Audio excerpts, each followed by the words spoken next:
Hi, everybody. Welcome to Conversations with Calvin, We the Species. It's the middle of May, chronologically speaking. And I just mentioned to Valeria, who will do an intro momentarily, that I'm kind of wearing a sweater because it was cold today, even though this is, I think, going to be the hottest year in the history of planet Earth. It was cold up here in Jersey. So, uh, this is going to be a delightful, and that's one of my favorite adjectives. This is adverb, whatever. This is going to be really delightful interview because I met and we zoomed last week. I was with Valeria, and when we finished just chatting, getting acquainted, I said, "This has been so delightful because some of the work that she does as a podcaster, and she has her Miss V, the storyteller. She'll tell you she's going to tell you all about how she got that title and the work that she does, which is so fascinating. And I mean, her life is so fascinating. I was fascinated by it and her journey. I always loved journeys, and she's had quite an amazing journey and has so much to give back. So, this is going to be delightful. It's officially called Valeria Elliot, Miss V. That's her tag. Miss V, the storyteller. She's a podcaster, author, and we'll talk about the book that she co-authored, which you can't see it, but it's living in the key of joy. It was compiled by Gail Clanton, and this is the cover. And we'll talk about that. And she's also a teacher, a speaker, and this is coming to you live from the great state of Virginia. So I've done my official monologue, Valeria, and why don't you take it and do a little bio and background, and then we'll jump into some of the essences and some of the things that are important to you and what you've done. Take it away. Well, first of all, I want to thank you for the opportunity to be here because when you're a podcaster, I'm usually in your seat. So when I get an opportunity to just be the guest, I love it because I can just sit back and I can just be myself and just enjoy it versus looking and trying to figure out and I keeping the know. conversation going and all that. So I am thrilled. So my name is Valeria Elliot, aka Miss V the Storyteller, and I got the name Miss V, believe it or not, from Gail, who is the publisher of the book that I'm in, because she's always called me Miss V. And so, because my name can be difficult to some people, Valeria, people spit it up and say all different things, Valencia and Valeria and all that. I was like, okay, you can just call me Miss V, because what you're not going to do is chop up my name. So I give everybody an out, and I'm like, if you feel like you're going to mess it up, just call me Miss V. So I'm Miss V. I am, like he said, I am a storyteller. This was a gift that God gave me, and I was so surprised because of my story. He chose me to be a storyteller. I'm also a speaker and a teacher, and I teach people how to find their stories and to add it in their business when they're doing keynote speaking and all that. You need to tell people your story. So I help people to do that. I teach people how to do that. I have online classes and all that. And I just enjoy having my own podcast because in my podcast I share my personal stories, things that have happened to me, but I also invite guests to come on the show and to share their personal stories because I believe that stories make connection. When you find yourself in somebody else's story, immediately you make a connection and you want to know more about the person. When Calvin and we had what I call a meet and greet, he was sharing some of his stories, and I was like, oh my God, I loved his stories. I Thank you. love to hear stories, and I love to share stories because, like I said, it brings us together. I think that's about enough for me because we're going to be Good. doing a lot of talking. So I'm going Good. to give it back to you, Calvin. Okay. Okay. To this first element that we're going to talk about, uh, it's kind of mind-boggling that it happened in your journey to overcome. But you lost your voice literally at the age of 6. So how did you lose your voice? Well, it was a choice. A 6-year-old made a decision to stop talking for the primary reason because it was so much going on in my home. It was a lot of fun, a lot of family dynamics going on, but the main one was my father was a yeller. And honestly, he got it from his father, who was a yeller. So I can't really blame him because he just got it from his dad. But he used to yell all the time. And I apparently, when I came into the world, I was sensitive and it used to drive me crazy. So one day he was just yelling and fussing. And I said, you know what? Just don't say anything. If you don't say anything, you won't get in trouble. So I didn't say anything and it worked. Wow. So then another time, I didn't say anything. It worked. So in a 6-year-old's mind, just not saying anything is gonna work. You won't get into trouble. Now I'm not saying that my dad still didn't yell or anything, but because I didn't talk back, I didn't say anything, things went a lot smoother. Well, it went along into high school, elementary school, middle school, high school. I felt like if it worked at home, it'll work in those places. So that's kind of how I lost my voice. But it went along too long. I mean, it went on for 18 years Wow. of me just not talking and Wow. allowing people to talk across me and to bully me and to mistreat me because I never spoke up for myself. And when I look back on that decision, I felt like at the timing, it was a good decision. The bad part of that decision was I allowed it to go on too long. Wow. Boy, we could talk about that and talk about that. But my first quick question, so all these years go by, how did you get your voice back? Well, after 18 years of being mistreated and bullying, I became a Christian. I'm a God girl, and I became a Christian. And as a Christian, I'm going to church and I'm really getting a relationship with God. And I'm looking around and I'm seeing these people that's more confident than me. Women are speaking up for themselves and not being mistreated. And I'm like, hey, I want some of that.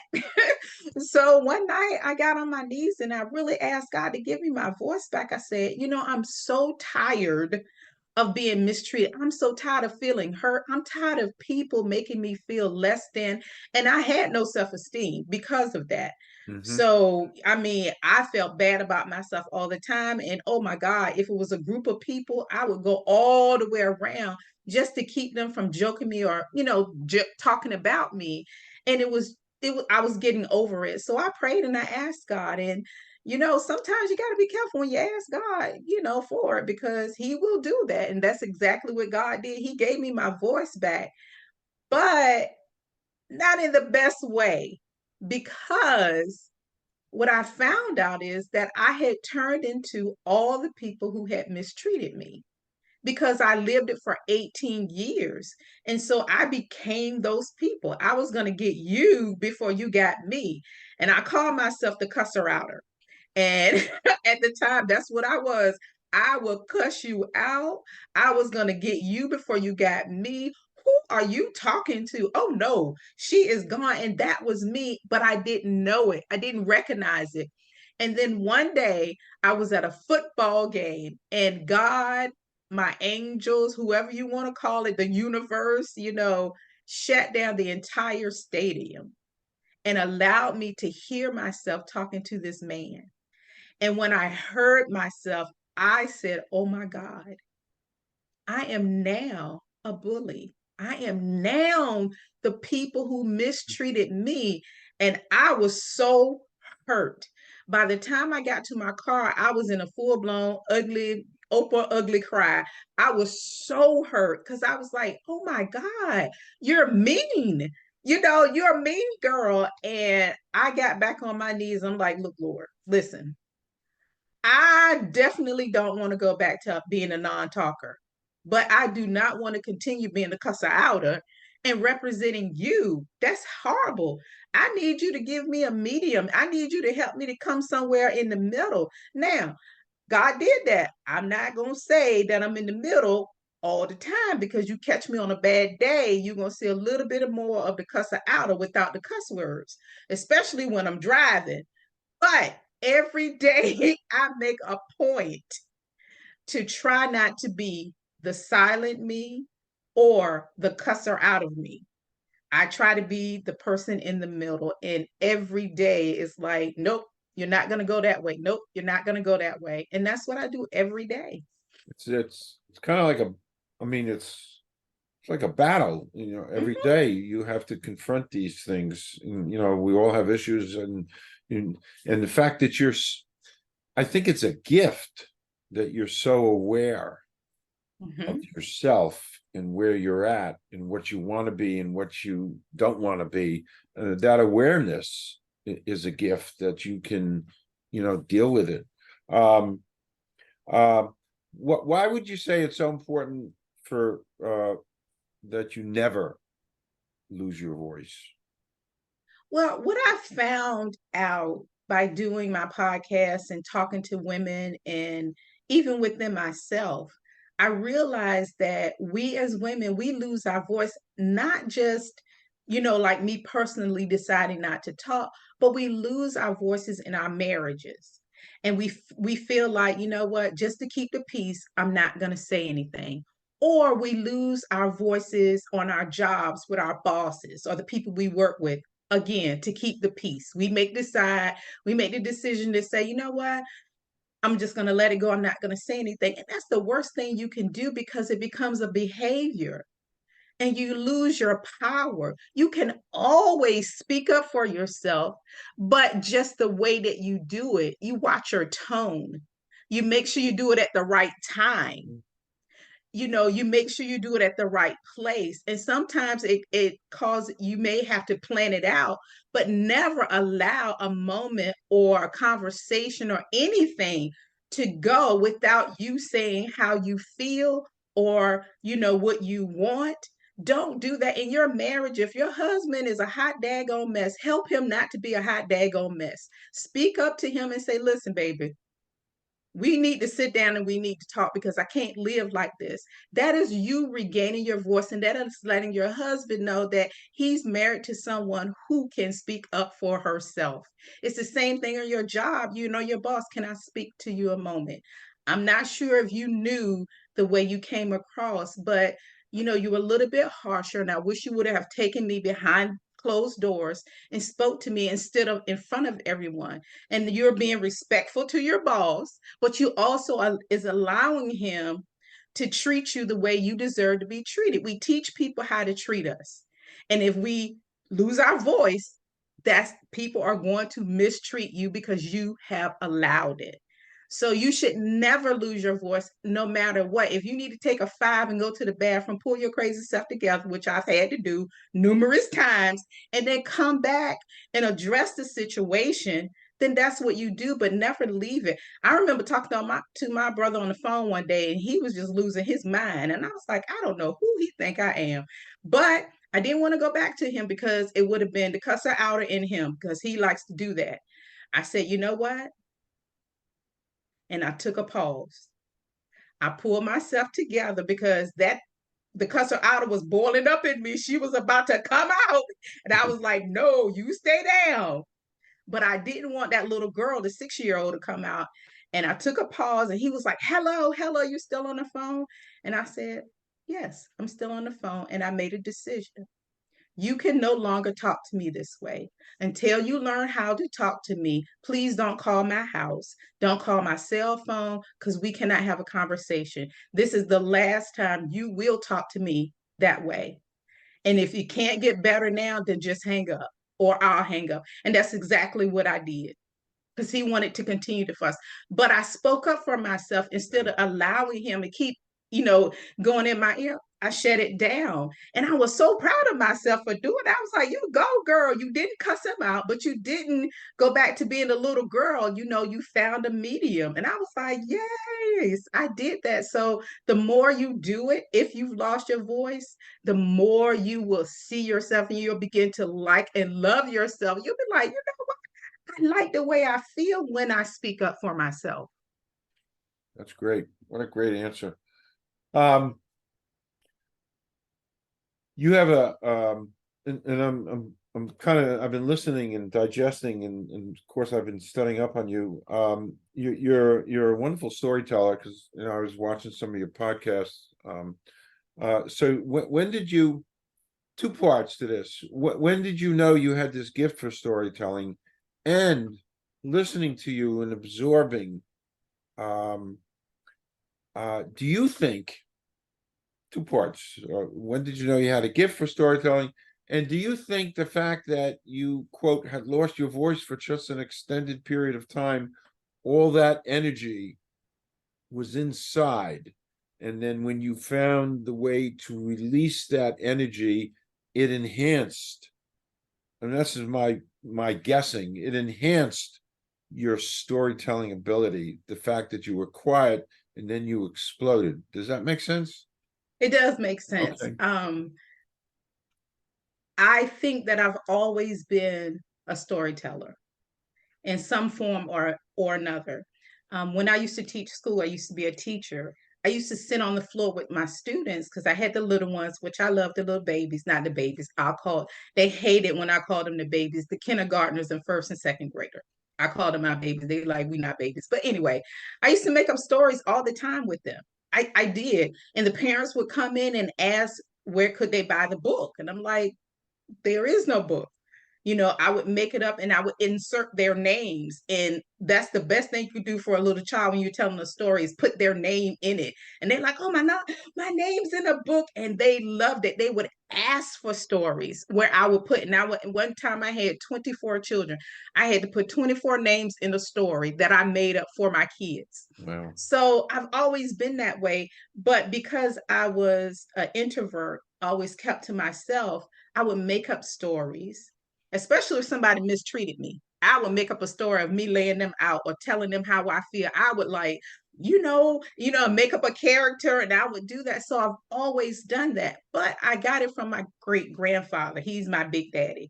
And he used to tell us stories all the time. And I would just sit and watch him and just absorb him doing that. So I feel like I got some of that gift from him. Mm-hmm. But I also think because of I had the gift of storytelling, I think that I was silenced. And I mean, I'm a God girl, so you may not agree with me, but this is just my belief in who I am. I feel like the enemy or something wanted to take my voice because they knew that I would be able to reach people in the world. And I was silenced by making that decision. And then for to go on for so long, I lost my self-esteem. I didn't fend for myself and I literally became silent, so no one knew about the storyteller.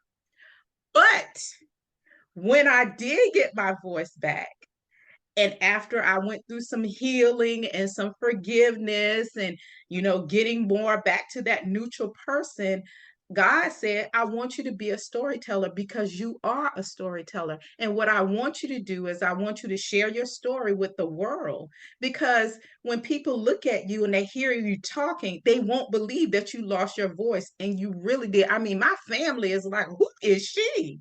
Because they were used to the silent person. All the people who knew me in my past, when they see me now, they're like, is she? But I like her. I like this person because I use my voice to help people. I use my voices to help people to find their stories. So I think it was a combination of what you were just saying to Right. answer the first and the second.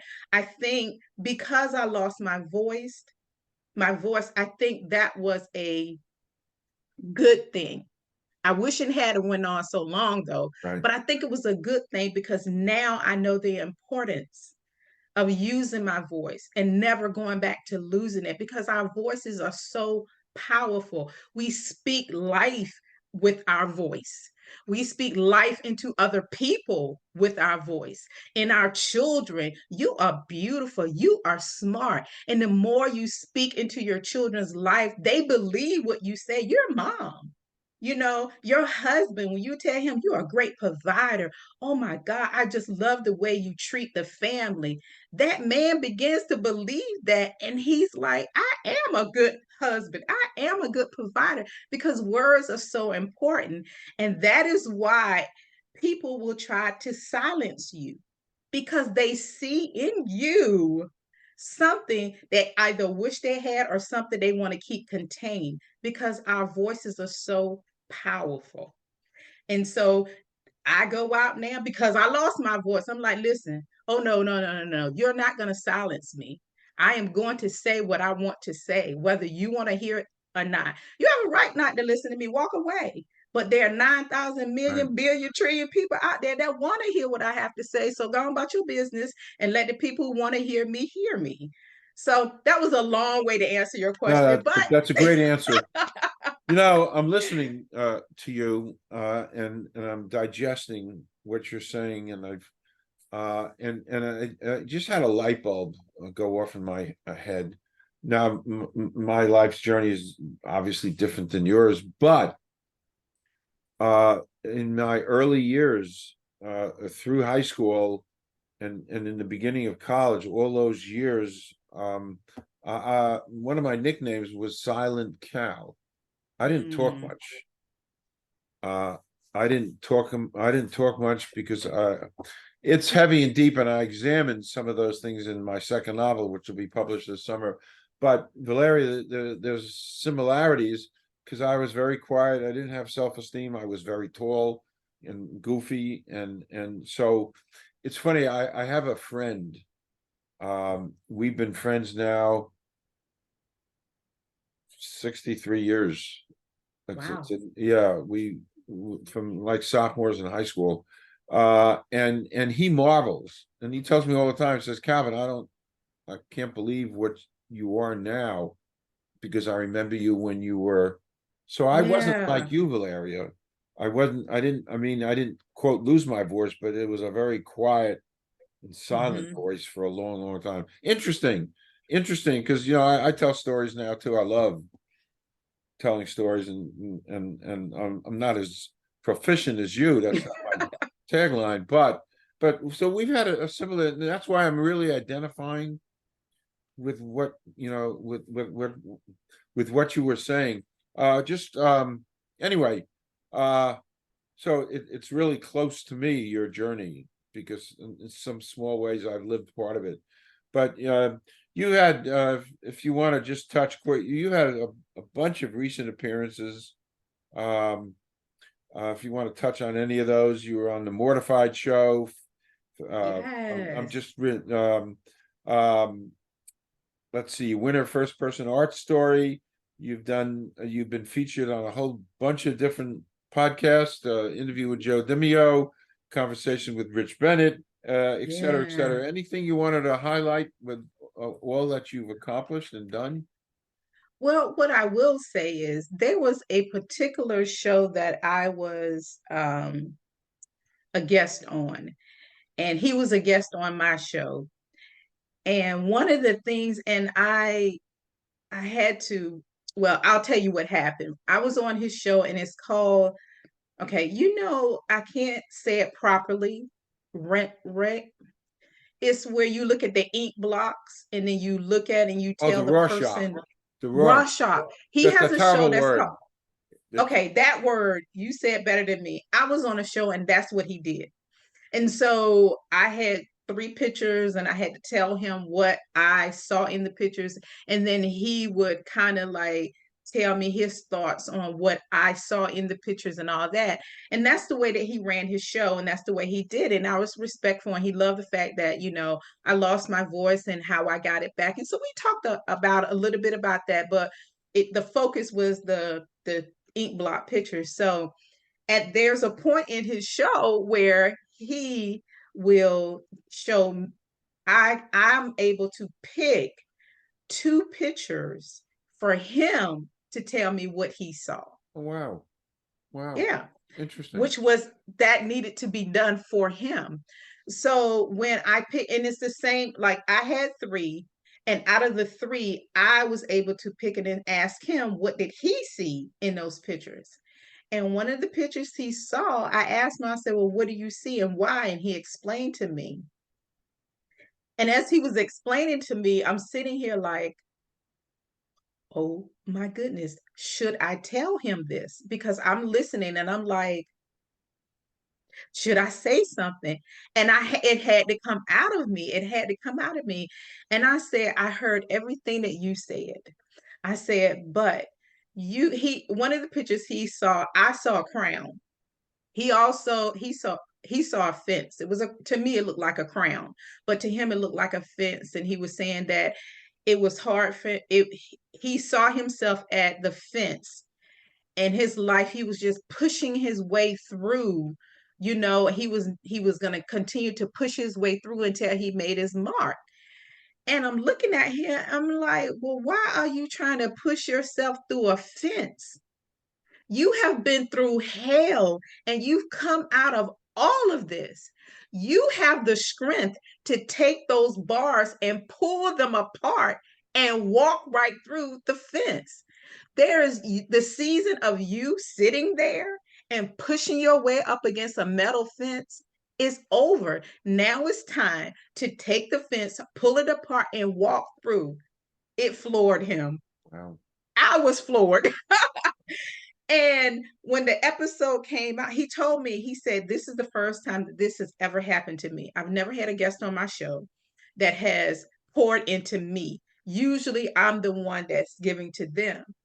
And then at the end, I told him, I said, I want you to stop pushing against the fence and I want you to just pull that bar and just go out and soar. When I looked at the show, when it came out, and I looked at the views, my episode was one of the highest Wow. up there, and I was shocked. Wow. So it taught me that when I'm on someone else's show, if I feel if it, it's okay to share because I'm there for a reason. And the person that I'm on the show with, we connect for a reason, like you and I. And that particular story that you shared me, I have not forgotten about the cane. You know the Right. story I'm talking about, the cane. Yes. I haven't forgotten that story, but I was supposed to hear it so that I could share a little bit with you. When you told me about it, I shared with you. Yeah. And so I just love doing that. I love being on other people's show, but I also love having people on my show. And I learn from other people as well. So my podcast, Miss Vita Storyteller Podcast, I love doing it, but I also love being on other people's shows. So, and I won some contests, and that was fun. During the pandemic, I did a lot of Zooms and I participated, and I was on one show and I won, and I was just as shocked at everybody else because that was my first time and they could not believe that I was a storyteller. And when I finished, they believed me. They was like, you're good. I was like, thank you. So yeah. I just want to go off topic quickly, briefly, and I kind of forewarned you I was going to do this. This is one of my favorite questions that I love to ask. You don't have to answer it, but you can, and it could be a couple of different answers. There's no rules here. But here's the question. Excluding family or friends, somebody living or dead you'd like to spend a day with. It's pretty heavy. Really? I thought about this question, a lot of time. Oh, If good. I could go back, because there are several people that I would really like to, Sure. but the one person, my big daddy. And I would go back and I would sit and talk to him because my big daddy, growing up in the time that he was growing up, he was an entrepreneur. He had his own businesses, not one. He had several businesses. He's owned his own land. He had crops. And I feel like I am like he's looking down at his great granddaughter and saying, oh my God, you've taken on my torch, not only with your storytelling, but also being an entrepreneur and trying to have things on your own. So I would sit and talk to him. But I will also like to talk to his grandfather, Jeremiah, because Jeremiah was enslaved. However, when he came from North Carolina to Virginia, he was not, and he had his own land. He was a landowner, he was a homeowner. And I'm like, go, great, great, great, great, great, great, great, great at Jeremiah. So it would be my big daddy. And then I would ask him about his grandfather, who was Jeremiah. Great answer. By the way, you're not that far off from me because I would have, nobody ever asked me that, but I would have said my grandfather because I never met him, and I wrote part of a novel that's coming out about me and my grandfather, the spiritual side. I may have shown you some stuff when we chatted last week, but anyway, great answer. So you have your podcast, and then I'm looking for my Miss V the storyteller. What's your story? It's just hard to see the logo, but there it is. Yeah. But anyway, so what makes your podcast? And by the way, you really are a great storyteller. I could just keep Thank you. listening. So what makes your podcast different than a lot of other podcasts? I mean, I think I know why, obviously, but Because I use stories as the conversation piece. When my guests come on the show, we use personal stories as a conversation piece. I never start it's always usually some form of Q&A. You tell your bio, most podcasts, you tell your bio and all that. But I use stories. So when a guest comes on the show, they have either listened to one of my stories and we start talking about that story because they resonate with that story, or they connect with that story and they want to talk about it, but then they share their story. And what that does, it allows the listener to find themselves either in my story or their story. And then we talk about it a little bit, and then we go into having the interview part of it. But the conversation at the beginning is always a story. But now, what I've started to do, which I am absolutely loving, is when guests come on the show, they share their story first. And then I share a little bit of my story. So it's always about stories because they make connections. And that's how, because if when you listen to my podcast, first of all, if you're a nosy person, you're going to listen because you want to know about the guests and them telling you their personal story, or me, and I have their attention. And especially if they find themselves, just like you said, you found yourself in my story when you lost your voice a little bit in college, you can relate to what I went through because you felt it.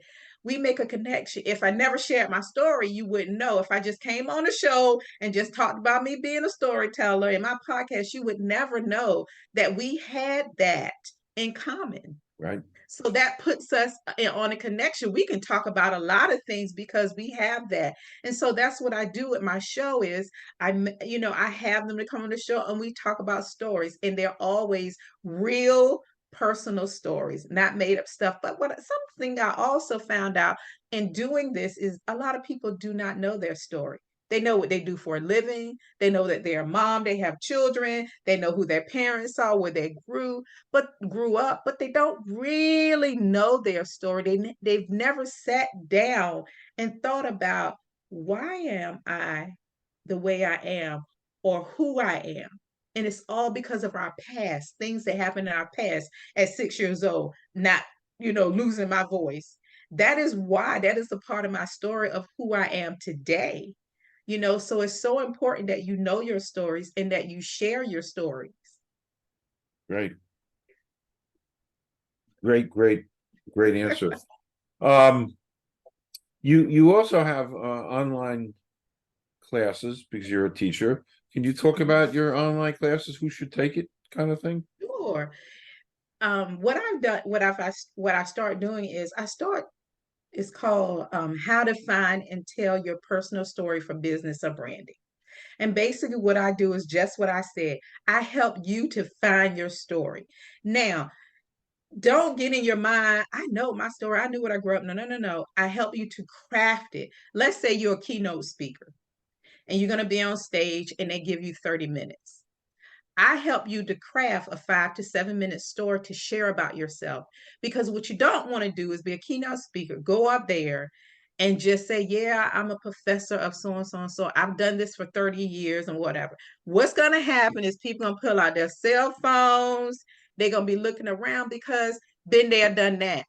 But if you go up there and you say, let me tell you about me and how I became who I am, and start sharing your story immediately, again, because people are nosy, they want to know your business. So they'll look up. And as you're telling your story, you will begin to see them like, oh my God, because you want to make a connection. So you want to share. So I help people to do just that. And what is so funny, I'll give you a little bit of testimony about one of my classes. I had someone to contact me and thank me for helping her to craft her story, because she's a doctor and she was teaching a class and she shared a story with the class. And she said her students were so engaged, but what she didn't do was tell them who the story was about until the end. And the students, when they found out that it was her students like, oh my God, that was you. And she said her class went so well because now her students found her to be a real person, because she's a doctor. She's standing up in front of them. She's a professor. But when she shared her personal story, that brought her down to their level. Yeah. And now she was touchable too. She was touchable. And Right. she That's said what I'm after, hugging. Like, right. yes. Absolutely. She said after class, the students were coming up to her saying, I can't believe that happened to you. So, what did you do? And it had to do with her profession, and it had to do with the class, because she's a speech and language pathologist. Hmm. And those were her students. And she was sharing a story of something that happened to her in class. So, when I say sharing your stories, it's different. You, depending on where you're going to be, you have a story that you can add that's going to grab your audience attention. If you're going to be on a podcast, if you're, doing a workshop, even if you are, you do one-on-one clients and you want to grab that client, the first thing you Do need you to do do is one make on a, one? Do you do I do one on? one-on-one clients. I Okay. do. I help you to find that story. So when you're sitting in front of that client, the first thing you need to do is tell the client about yourself, because they want to know who they're doing business with. They want to know, can I trust you? And the best way to get someone to trust you is to share a part of yourself with them, because that means that you want them to trust you, and they can because you're vulnerable. You've given them a part of yourself that you wouldn't normally do. So that builds a little bit of trust. And it also builds a connection. So once they find out, it's like, oh, I went to this other company and all they told me about is what the manufacturing do. But you just told me about yourself. You know what? I want to do business with you because you've opened up and shared with me, and I can trust you with my whatever. Once again, I'm listening to you and absorbing, and my mind is kind of far.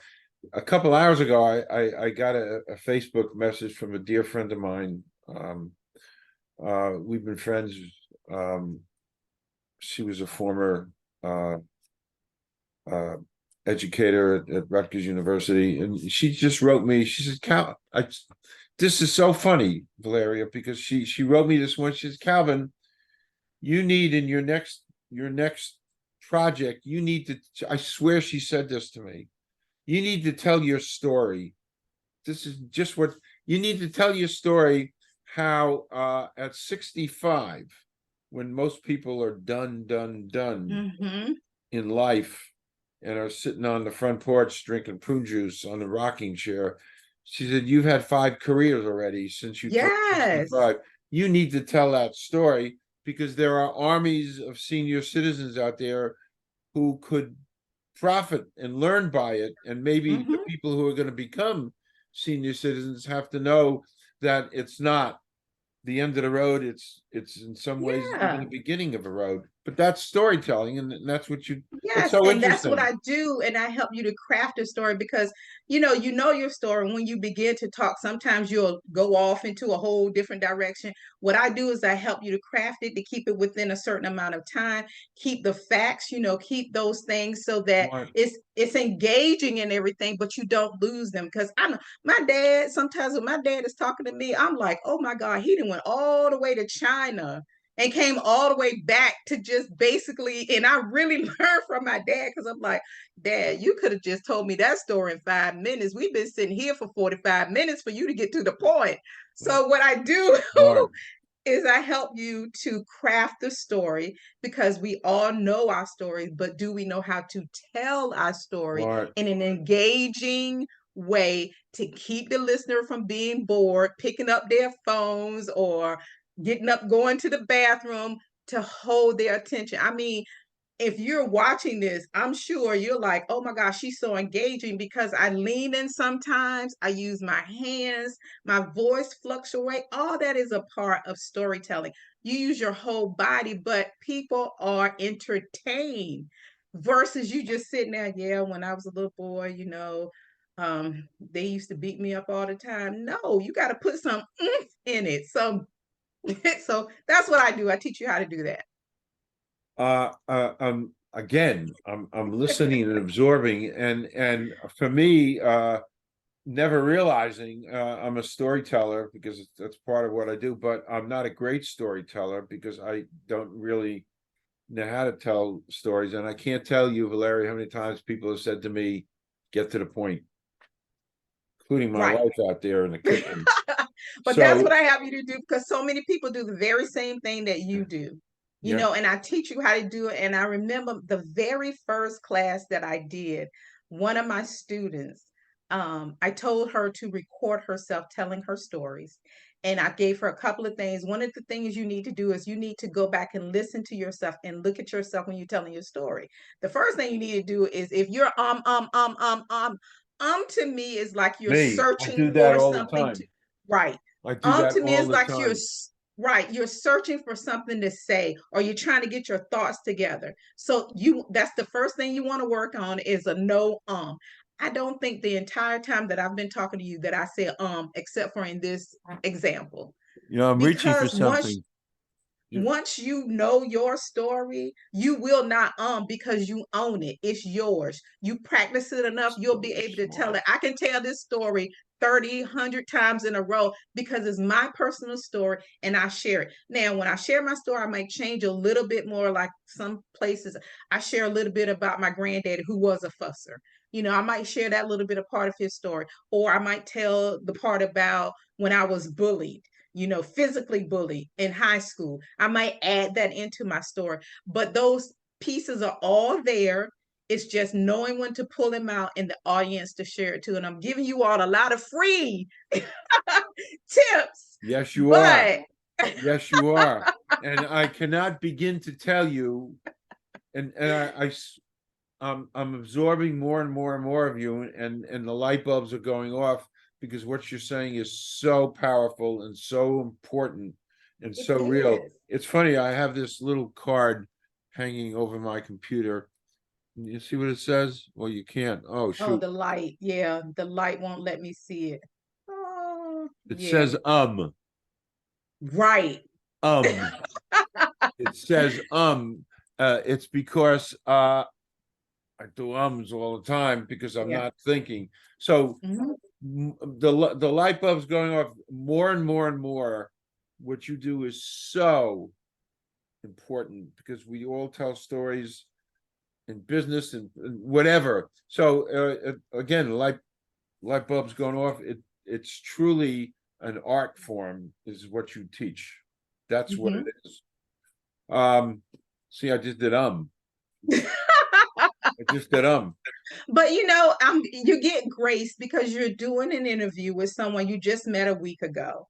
So, and you don't know me personally, you know a little bit about me. So that's going to cause you to do a little bit because you are searching, trying, so it's okay in certain settings. Okay. But if you're a keynote speaker, or just like when you gave me the opportunity to share about myself, I'm talking about me, but if I'm constantly it's like, well, does she know about herself? Does she know what she gonna say? Because she keeps saying but you don't know me, so it's okay. But when you're talking about yourself, you should be able to without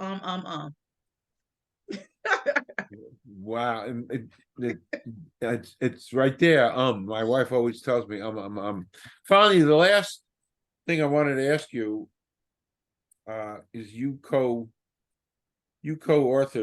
Living in the Key of Joy, Stories and Inspiration to Make Your Heart Dance and Your Spirit Sparkle. It was compiled by Gail Clinton, and I'd love you to talk about that, the work you did, the message that you're delivering in this. Oh my Again, goodness. Living in the Key of Joy.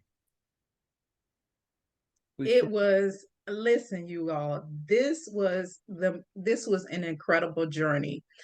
My friend Gail, she has a publishing company called Clanton's Communication. But during the pandemic, because so much was going on in the world, people were losing family members, and we were all going through the same thing. She decided, she was like, I'm going to do a book. Now, she had already done her own personal book, but she wanted to do something to uplift people. And so she said, I'm going to do an anthology. And she reached out to some of us, and her and our friends, we've been knowing each other for the longest time. And she's the one that gave me Miss V, my name. And she was like, I want stories that will uplift people, that has a happy ending. It can have a rough beginning, but I want it to have a happy ending. And so when people read it, it's going to lift them up.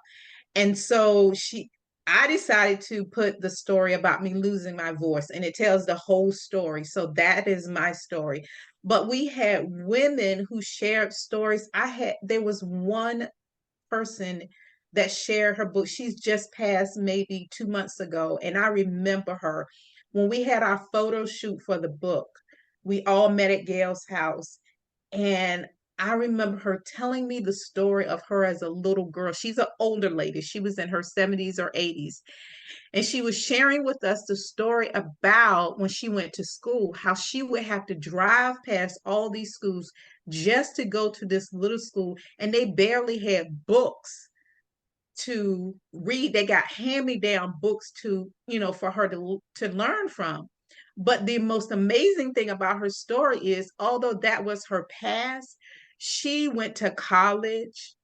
She graduated with honors, but as a little girl, she was talking about that. And she was describing, the way or how she felt when they drove past all these other schools. And I love that. So her story was so powerful. And then there's other stories of other women that's in the book of things that happened to them, but they all had a good ending.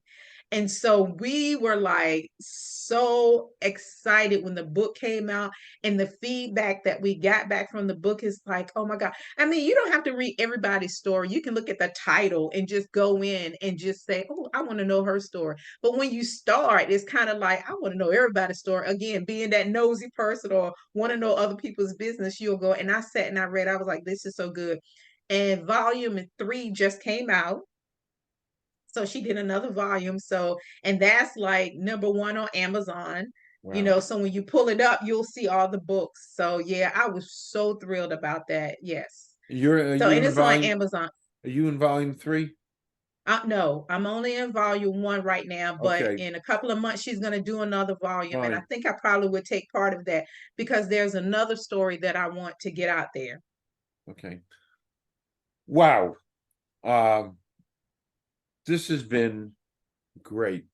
And it's so interesting for me because as this is unfolding and as I'm listening to you and your words of wisdom and I'm identifying with so much of it, this has been a very valuable experience for me. And like I said, Valeria, the light bulbs went off. There is an art form which I never realized till I'm talking to you. Seriously, there is an Hmm. art form to telling stories for the maximum effectiveness to get people to bond, to listen, to understand, to teach. it's an art form, and you've actually changed the way I look at the world and storytelling, because I'm a storyteller. Well, Uh, listen, if you want, I will do a one-on-one with you and I will help you to get those stories together. So when you go somewhere, you will not and you will share your story without drifting off. I will help you. Just let me know. I will, I will. So, I'm inviting you to come back in any shape, way, form. Come back with groups of people. I am so open to content, and we're now friends, and I'm thrilled we met. Really thrilled, because you've changed the way I think about things. So, come back, Thank and you. I Yes. can't thank you enough for your time and your passion and your energy, and for your teachings. So, we're gonna sign off. Don't leave. This is just a sign off Well, officially. thank you for the opportunity. I have thoroughly enjoyed myself. Thank You you. know, I would love to come back. Anytime Thank you you. want me, I'm back. And listen, my life was colorful, so I can bring lots of stories. I, Trust me. I love that. I love that. Thank you, Valeria. Thank you. Stay right there.